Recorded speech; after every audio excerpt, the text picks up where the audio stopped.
Hello dear students, welcome to today's video. Let us see today's question which is on increasing the number of alkyl groups, the stability of the carbon ions. ठीक है, तो carbon ions are one of the reaction intermediates. अगर हम उनमें alkyl groups बढ़ाते चले जाएंगे तो उनकी स्टेबिलिटी के साथ क्या होता है, it increases, decreases, remain same और none of the above mention options. तो लेट अस सी, ये हमारे पास 4 categories of the carbon ions बनाए हुए हैं जहाँ पे हमें 3 डिग्री, 2 डिग्री, 1 डिग्री और मिथाइल है.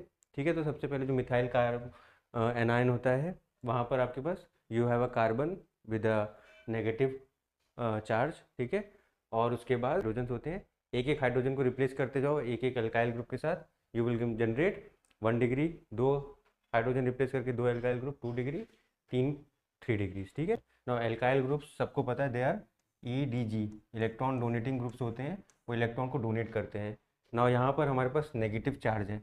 नेगेटिव चार्ज को क्या होता है, नेगेटिव चार्ज मतलब कि एनी और नेगेटिव चार्ज, कोई भी चार्ज स्पीशीज होती है वो आपकी अनस्टेबल वैसे ही होती है. They are not as stable as a neutral molecule या फिर न्यूट्रल चार्ज स्पीशीज. ठीक है, जिसपे ऊपर कोई चार्ज नहीं वो ज़्यादा स्टेबल होता है, जिसके ऊपर चार्ज है वो कम स्टेबल होता है. जैसे हमने इस पर इलेक्ट्रॉन डोनेटिंग ग्रुप्स लगाना शुरू करते हैं, वो क्या करते हैं, इलेक्ट्रॉन को डोनेट करने लगते हैं कार्बन की तरफ, मेकिंग इस नेगेटिव चार्ज को और ज़्यादा नेगेटिव बनाने की कोशिश करते हैं, इलेक्ट्रॉन डेंसिटी इंक्रीज करने की कोशिश करते हैं through inductive effect, through hyper conjugation. इसकी वजह से क्या होता है, कार्बन चार्ज, जो कार्बन पर नेगेटिव चार्ज है वो बहुत ज़्यादा स्ट्रॉन्ग होने लगता है और ये एक मॉलिक्यूल डीस्टेबलाइज होने लगता है.